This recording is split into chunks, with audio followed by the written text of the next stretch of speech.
telemeter. Oops. So I have to get rid of that. I've got recording in progress. Do you see that on your screen? Yes, sir. Way when you Okay. click, got it. Yeah, but I don't have my, oops, no. We're So I can't- not seeing it. You don't see that? Okay, good. No. I will ignore that.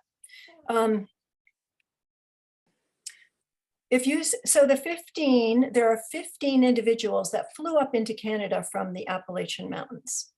And the way that they did that was they flew along the Appalachians, the Catskills and the Adirondacks to get into Canada. The reason that they can do this so easily is because of something called orographic lift, which you might know is what happens when the western winds come and slam into the Appalachian Mountains.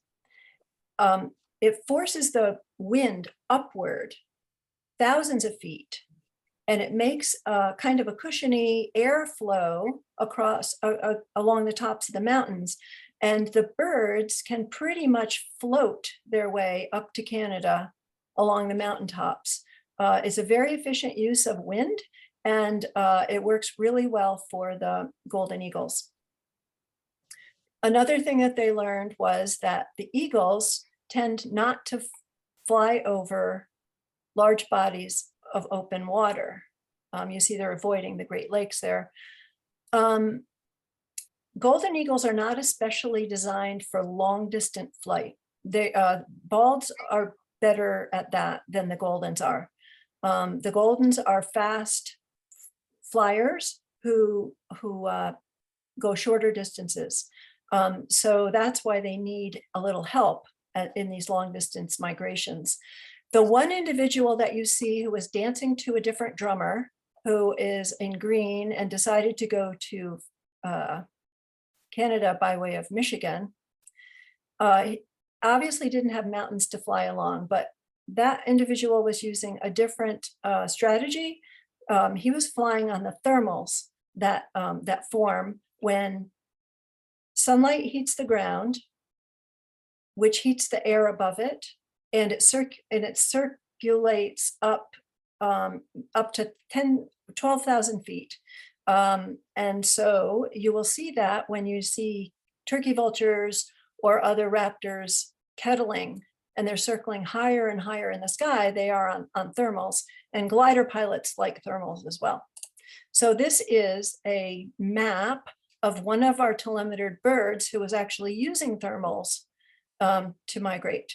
So as you can see from the right, it flew into the bottom of a thermal, and it circled up and up and up and up high into the sky.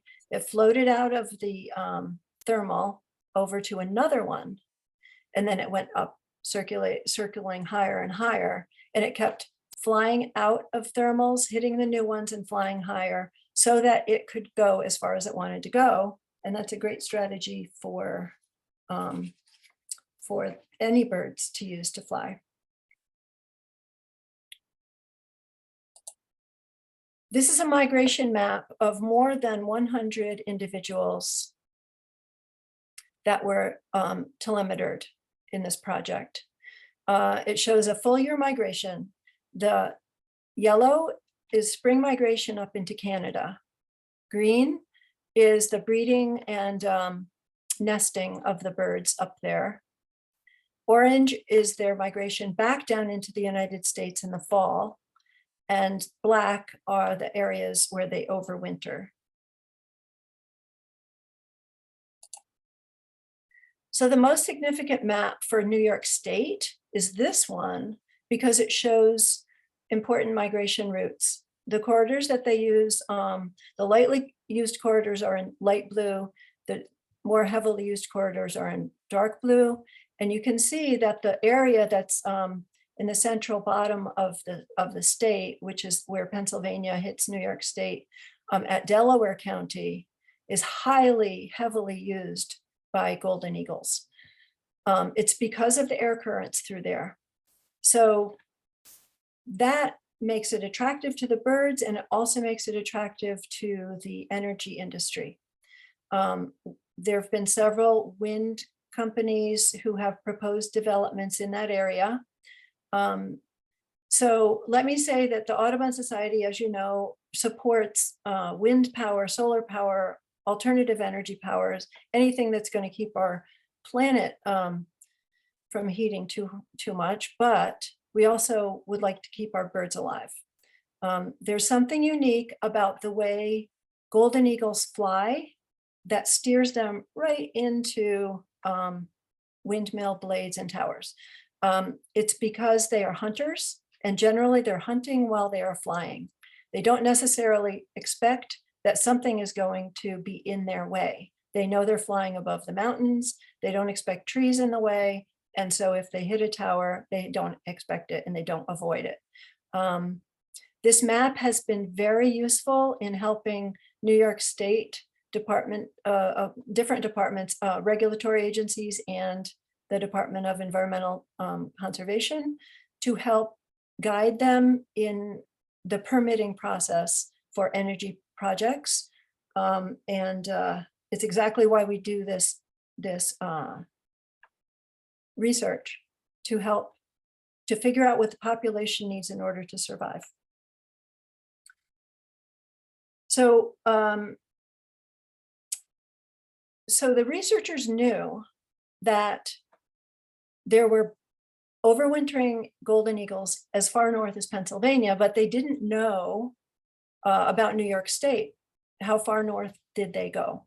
So they came, so in about, I think 2012 or so, they came to New York State and asked if there were any groups willing to help them study golden eagles, just to see if there was a population at all in the wintertime. And so our tiny Delaware Otsego Audubon Society volunteered to help out. So we got some equipment, we got our game cameras, and we got some walkie-talkies and a few other things that we needed. We got our bait, which are roadkill deer carcasses, and we had a permit from New York State DEC to pick them up to use for our study sites. We assembled our crack volunteer team, which consists of Harlan, Carmen, and Spike. And we set up our study site. So what we did was we affixed our game camera to a tree, and we put some bait out in front of it. And if you can see towards the back of the photo, there is kind of a tent, which is a blind. And we set that up so that when the technicians, when the DEC technicians were ready to come and catch a bird, they could sneak in there before dawn and activate a net launcher to try to capture the bird. So this is what our study site looked like. We just started we were ready to start our study. Every few days we would come by, we would replenish the bait, we would change out the camera cards, and then we'd take the cards home and look at what we had coming to our restaurant. And we saw a lot of action, a lot of interesting things, a lot of really cool eagle photos. We had a lot of bald eagles because our study site was in the vicinity of the New York City water reservoirs. So we had a lot of immature and mature bald eagles coming to use the site. But do they get along with each other? Well, you know, it's a squabble. It's kind of like a family. It squabbles. There's usually a pecking order established very quickly. And so I would say even get along, maybe a little too kind. I think they tolerate each other. You know, a bonded pair would get along. But other than that, I think they were just tolerating each other.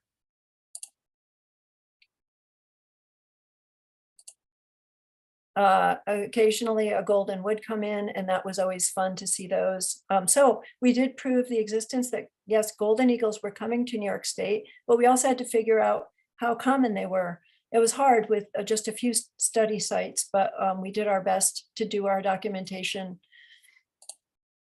Okay, so this is an excellent photo comparing bald and golden eagles.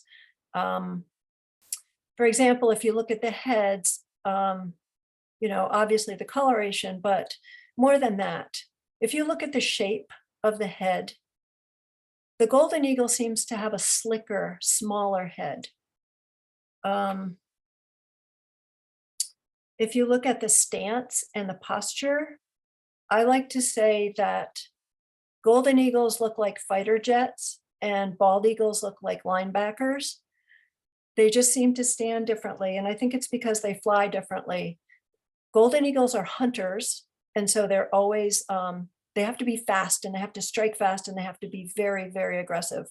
Bald eagles sit a lot and they look a lot, and then they need to be heavier because they have to haul sometimes really big fish out of the water, and they're built to do that. I really wish that there was an immature bald eagle here in this picture as well, because then you would be able to see how similar sometimes immature balds look like golden eagles. Depending on how their feathering comes in, the white mottling that you get on an immature bald eagle can look almost exactly like you're looking at a golden eagle.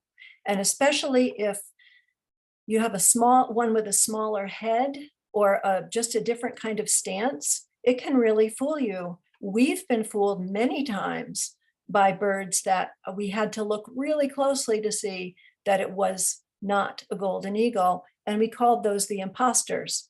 And you know, so no one should ever feel foolish if they get these mixed up. But there is a rule of thumb to follow. That is, if you see an eagle between May and November, most likely you're looking at a bald eagle, because as far as we know, every golden eagle leaves the United States in the springtime and goes to Canada. So we got to look at a lot more fun things, a lot more shots.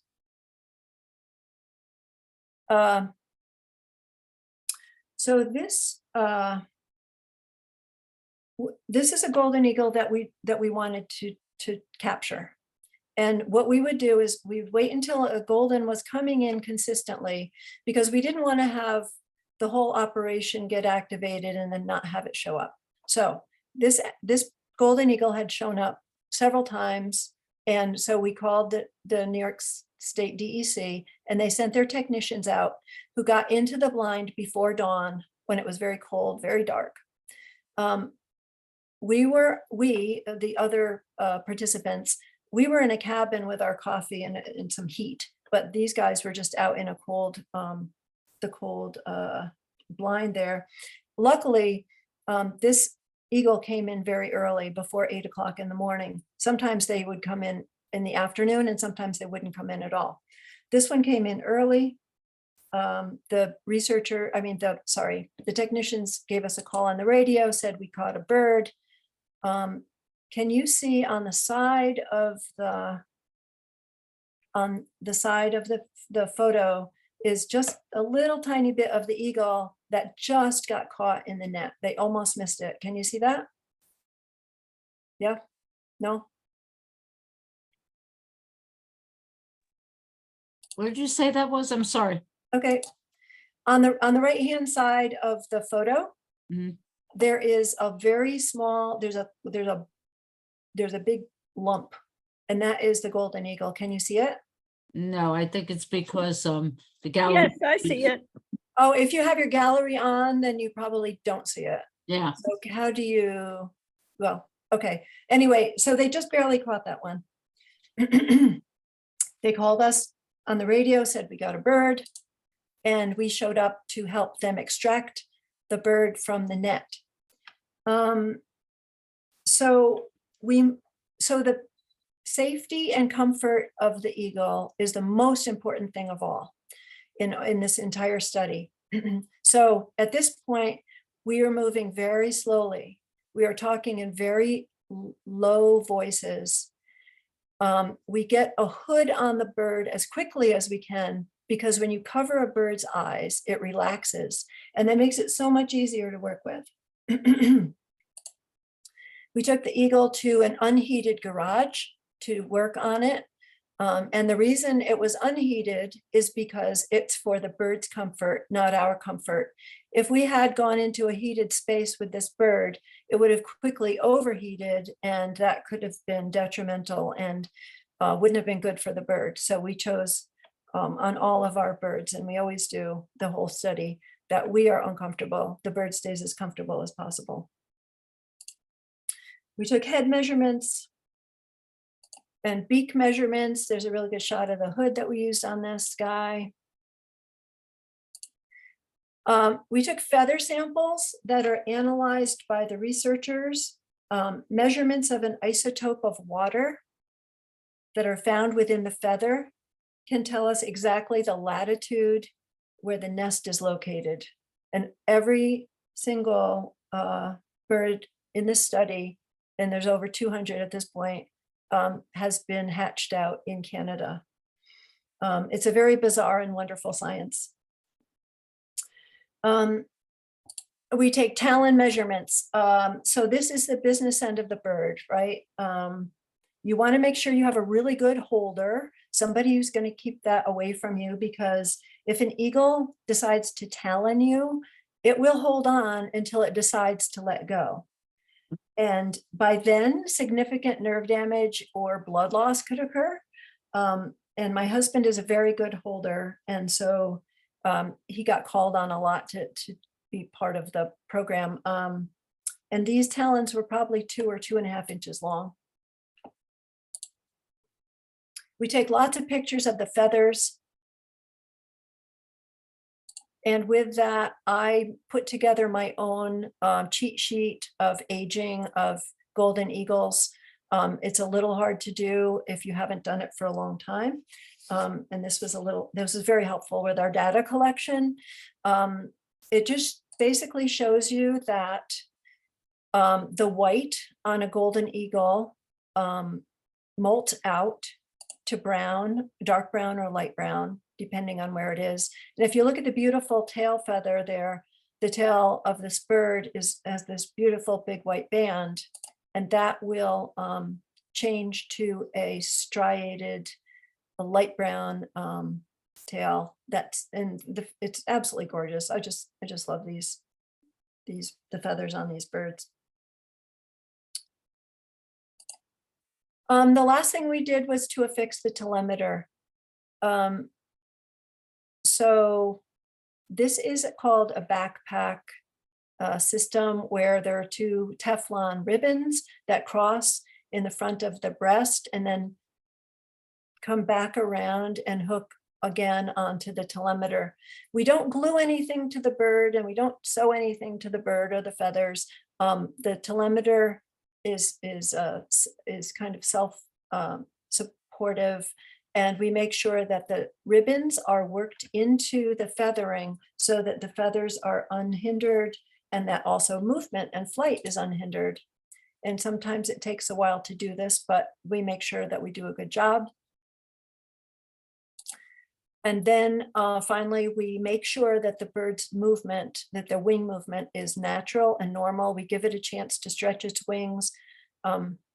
We hold it and we let it stretch its wings. This is for a photo.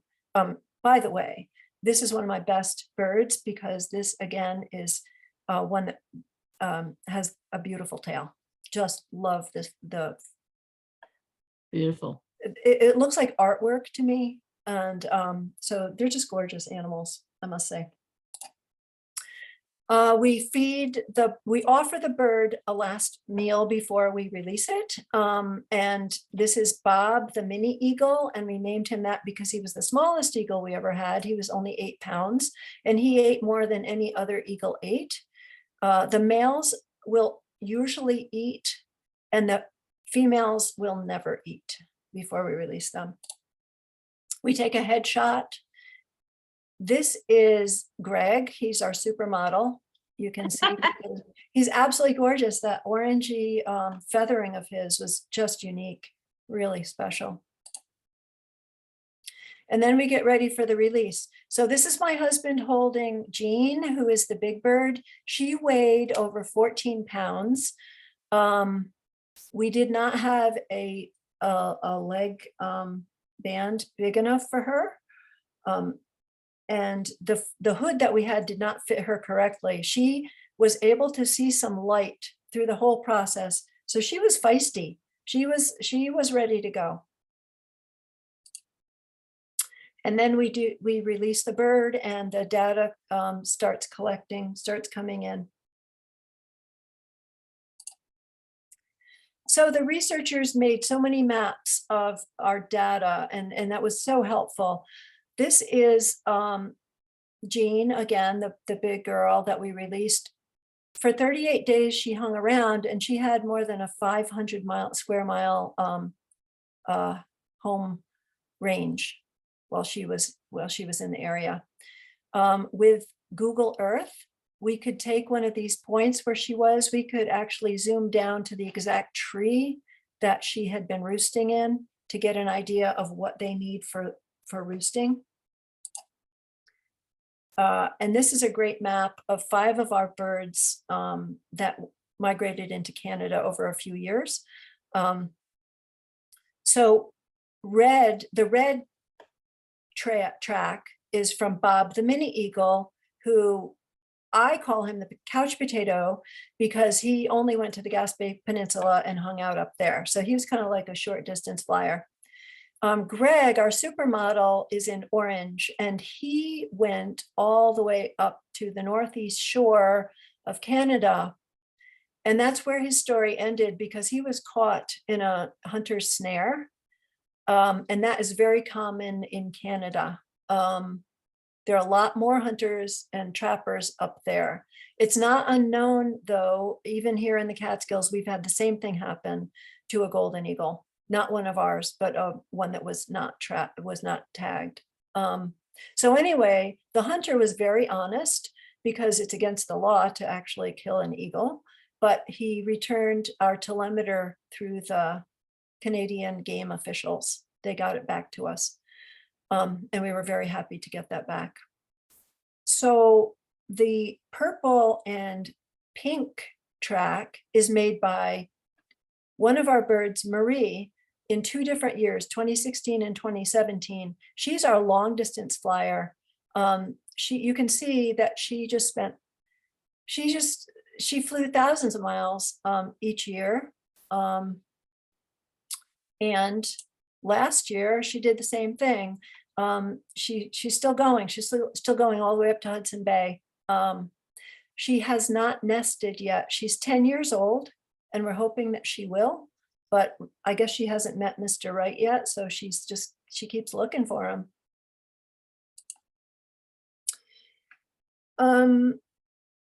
Remember when I said that Goldens want to be as high on ridges as possible? Our sites were all difficult to access.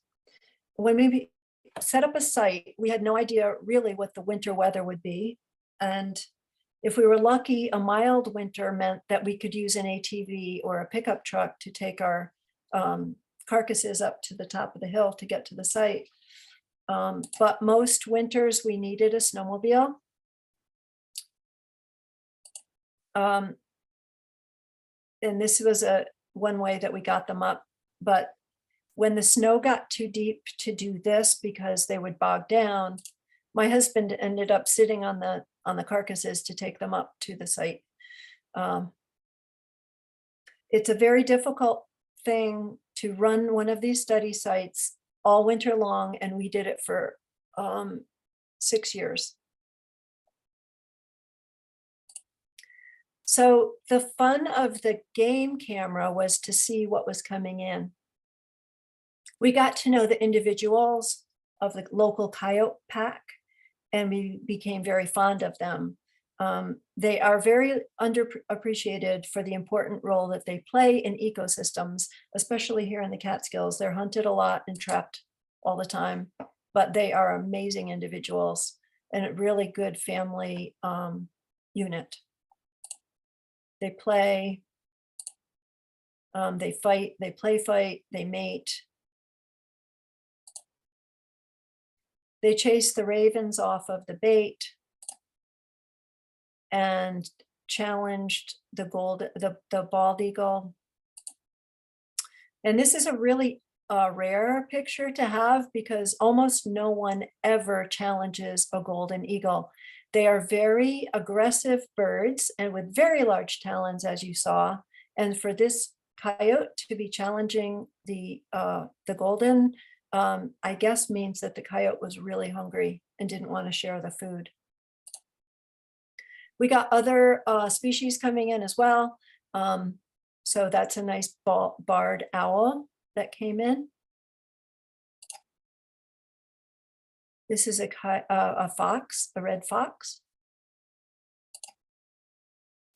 This is a fisher, and fishers are kind of overtaking New York State. They used to be primarily in the Adirondacks, and now they're found widely in the Catskills and along the southern tier. I think they're very cool animals. They're also aggressive predators. This is one of my favorite pictures because it shows a coyote and a bobcat together on the same pile. And it must have been very, very cold that night for both of those to be there at the same time. That would almost never happen. Every year we would have a bear that would just drag off one of our carcasses, an entire carcass with no problem at all. We got the little bunny that came by. I thought this picture was interesting because I don't know what this guy was thinking about. Maybe he just didn't look at what was happening around him. Beautiful little red tail. And if you can see to the left where the shadow of the main part of the tree is, there is a goshawk. And nobody was around when the goshawk was there, which means he was also a very aggressive bird. And this resident bobcat, though I think he's the same one that we saw in the nighttime picture, we saw him quite often. And just an absolutely gorgeous picture, beautiful animal. So we got flocks of turkeys and we got turkey vultures. Saw a lot of action shots.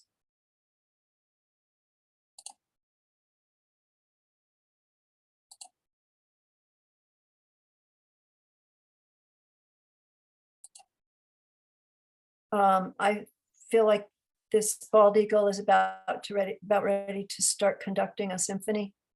He's actually just defending against the golden that's on the right there. And I really love the feathers of the wing of the bald and the tail of this golden. Absolutely beautiful. This again is the bird that we ended up catching with that gorgeous tail.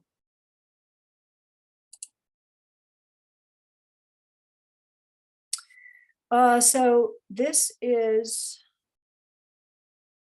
a convocation of eagles. You can see there are 6 balds in this picture. And this is a conspiracy of ravens. And we really did feel like they were conspiring against us because we always had ravens around. And at one point we had 70 ravens and they could strip our bait bare, a whole carcass within hours, which meant that we had to go through a lot of carcasses.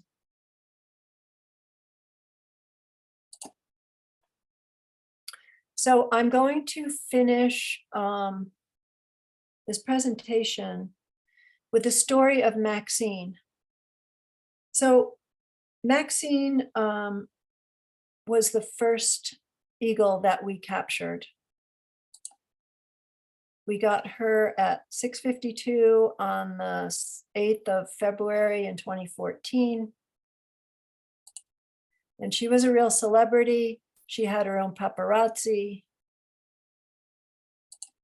And I felt very fortunate that I was able to do the release. And this is Maxine's map. So Maxine's map is also shared by Jean and Greg, who made it into Canada.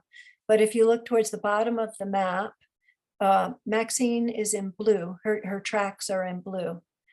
10 days after her release, the researchers asked us to go to her last known location to see if we could find her body.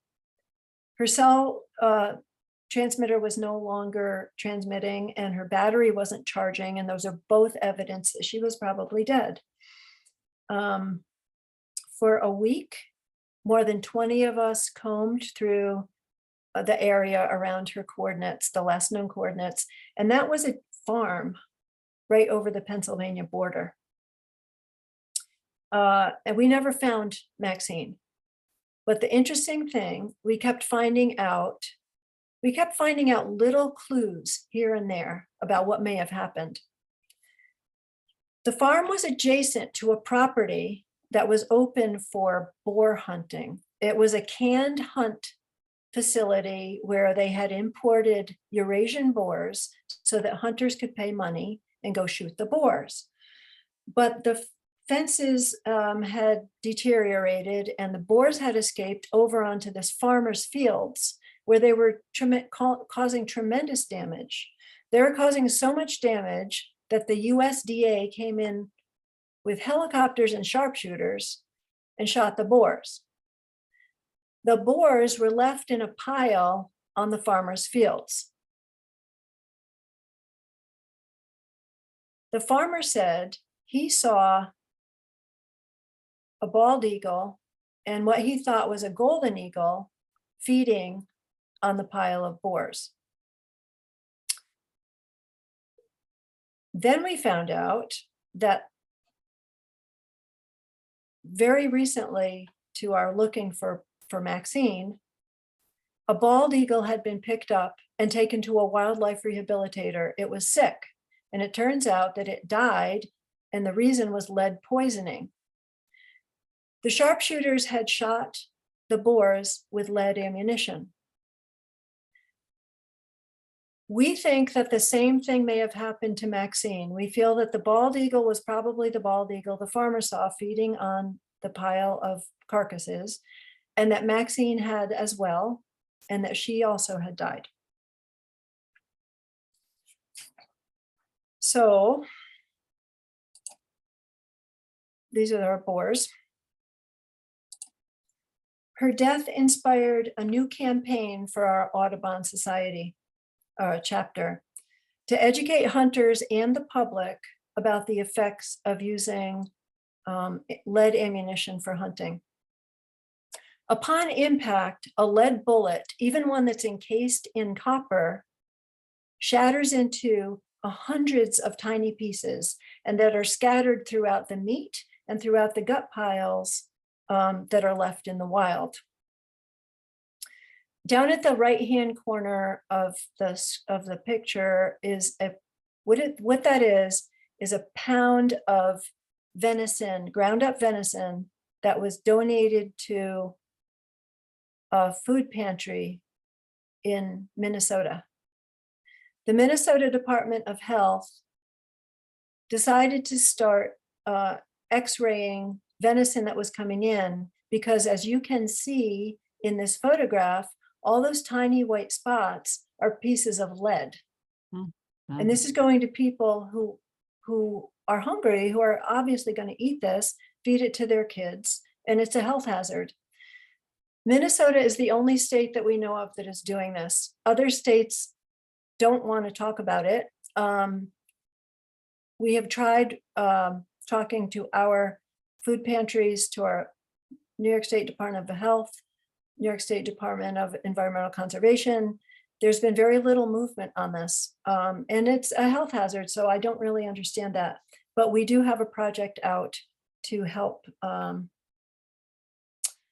educate people.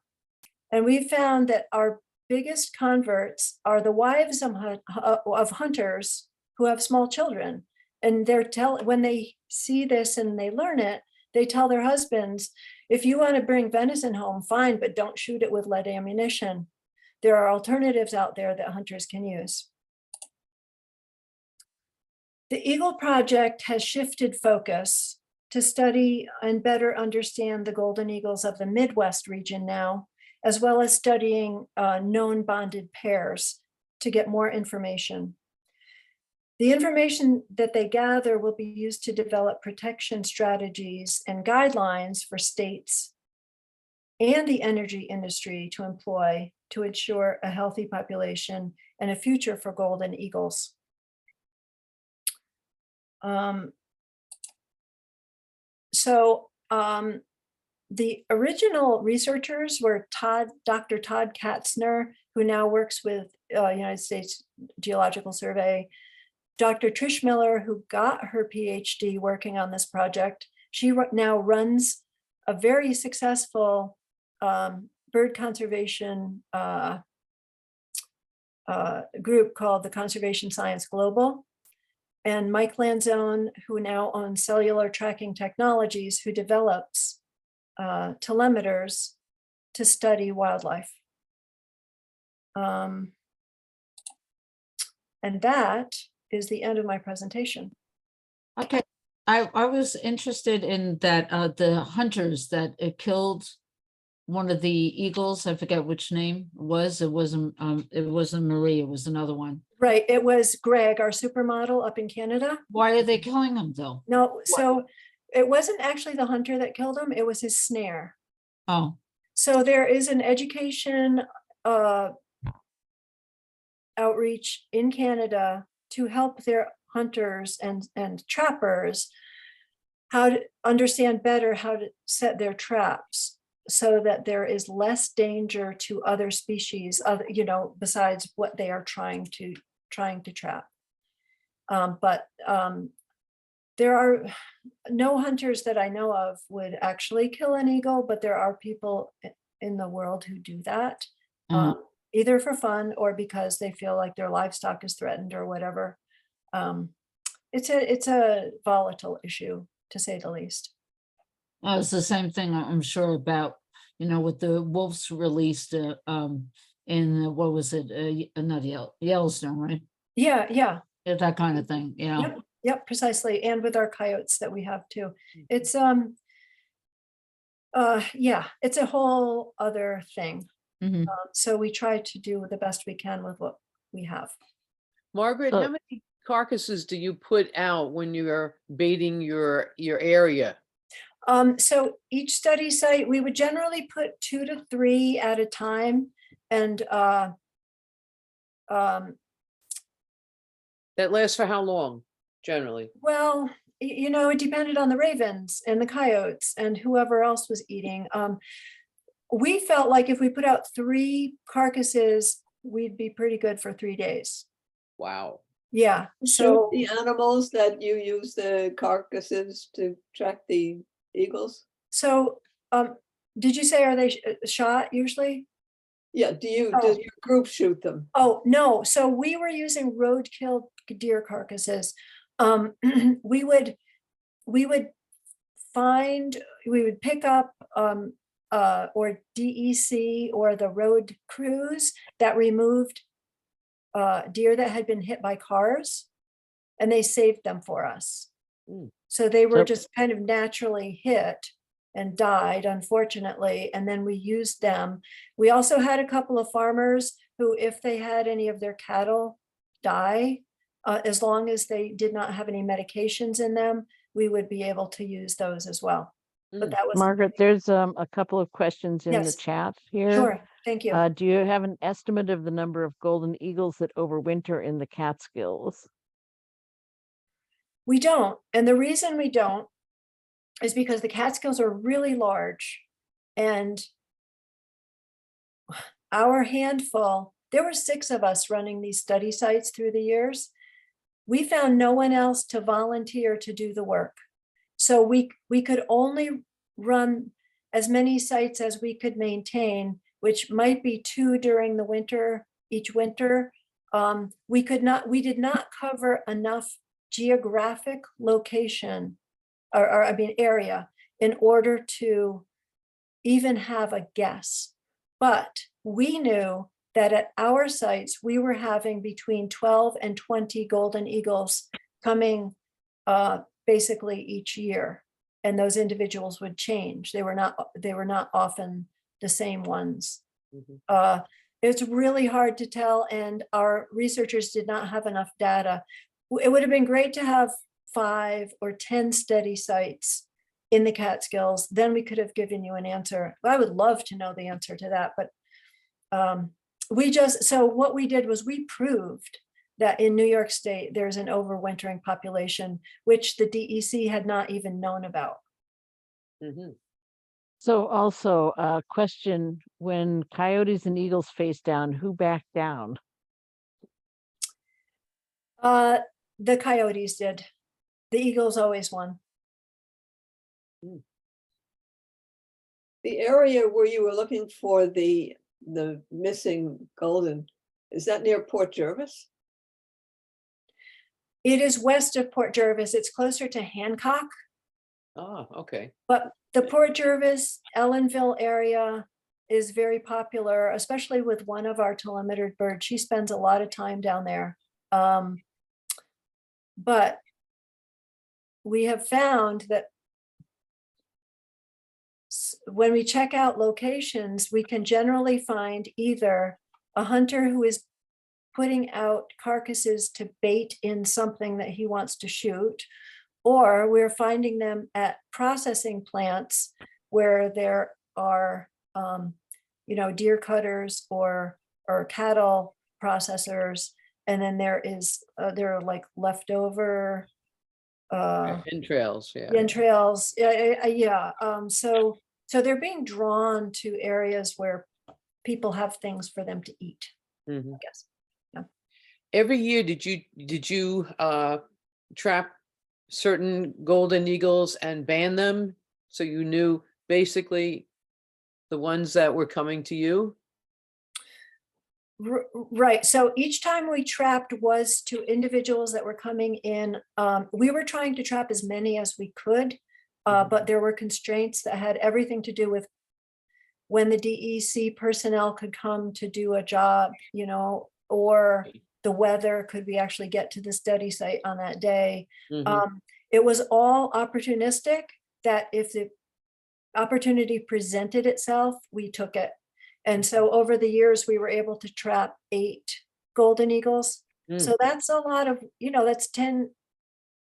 that's 8 years of work for 8 eagles. And that's a lot of time and gas and manpower, a whole lot of fun.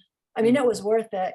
We did it all as volunteers, and it was worth it. But, for our 8 eagles, we got the information that we got, but it's a small study group.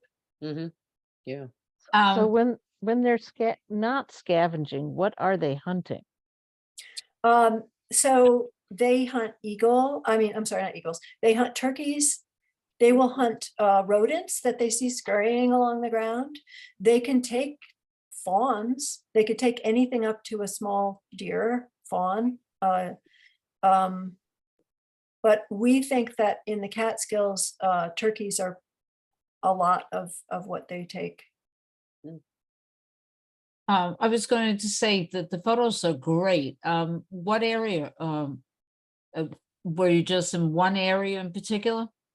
So the photos are from 4 of our study sites. We were concentrating in Eastern Delaware County. So we're in the towns of Andes.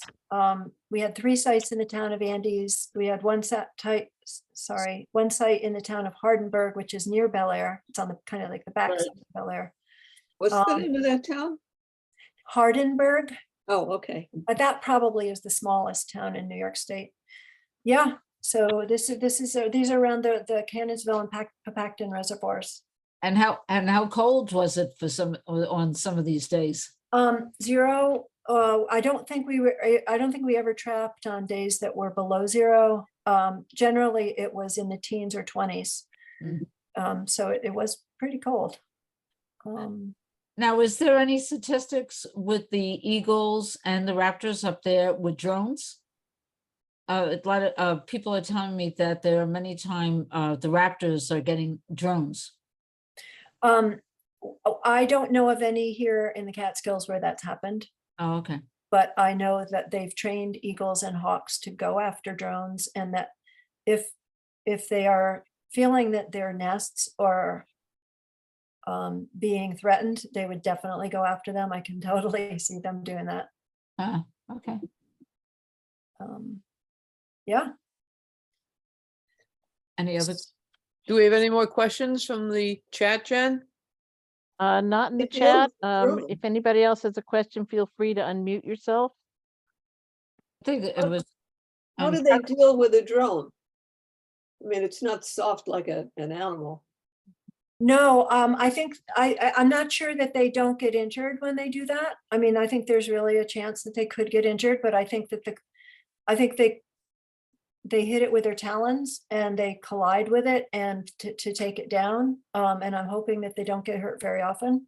But no, even you can see YouTube videos of them attacking drones. So yeah. I was just going to ask too, upstate, how many with the raptors, you know, or I don't know about eagles and bald eagles, but how many do get hit by cars? A lot? How many raptors or bald eagles get hit by cars? Yeah, do any eagles get hit by cars? I think it's more the hawks. Right. We've had them. So with the rehabilitator that I work with, we get a lot of the state's eagles. I also get bears. We work with the eagles and bears a lot. We do have eagles and hawks that get hit by cars, and it's not as it's more frequent than you would think. One of the reasons is that they love roadkill, and so they will settle on a carcass on the side of the road, and then a truck or a car will come by fairly close. By the time they try to fly, it takes them so long to get into the air that they usually can't clear a vehicle before they collide with it. And the same thing as trains. The Amtrak and Metro North trains are hitting eagles pretty regularly. Wow, that's not good. No, it's not. And they don't mean to do it, obviously. And so, you know, there's been a lot of talk about mitigation, like how can we keep eagles farther from the train How about tracks? the horn on the train? I think a lot of times it happens before anybody even sees them. Oh, okay. It's just, I don't think there's a human error involved, I think, or a human fix involved in it. It's just, it's going to happen. The train's going to hit some other animal that is going to be roadkill on the side of the track. Eagle's going to land on it, and then another train's going to come by. Oh, It's just the way, you know, it's the way it goes. Yeah. So we in the chat asking, have any golden eagles been killed by wind turbines? And I'll mention that in the West, that was a significant issue, but I don't know about here. So most of the statistics I know about are from Western wind facilities where it is a problem. I think we know that it has happened in the East, but we don't know, we don't really have a good reading on it. Their monitoring has not been as easy to do as it is in the West, and it's not been as comprehensive, but that's changing. With the map that I showed you, that now is being used by New York State and energy companies to try to figure out their placements of not only projects, but individual wind turbines. There are mitigation, they're coming up with more mitigation strategies to help, first of all, keep the eagles safe when the turbines are there. You know, there's technology where you can slow down some turbines or actually stop them, although stopping them is really expensive. But at least if you can slow them down it makes us, out west, it makes a significant impact on the number of eagles and other raptors that are not killed by them. So people are starting to pay more attention to it in the East, and I think we are making progress. The Eastern, Excellent. the Eastern Golden Eagle Working Group, which came out of this project and now is really big, and it's throughout the country, is actually making pretty good strides here in New York State and in other states to protect these populations. Mhm. Okay. Is there anyone else that has a question for Margaret? Jean, any last words you wanted to say? No, I think it was a great presentation, and I think it's wonderful what you've done for the Eagles, you know. And Thank you, thank you.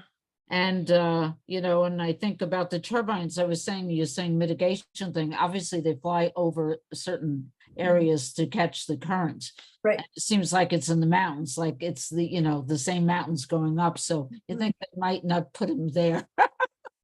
It's a hard thing, you know, I mean, there's nothing is black and white about this issue at all. And it takes a lot of, takes a But lot can't of they discipline. hear them? Because they make noise. I know they make noise. Yeah, it's not, Mm. it's nothing that's going to be a deterrent.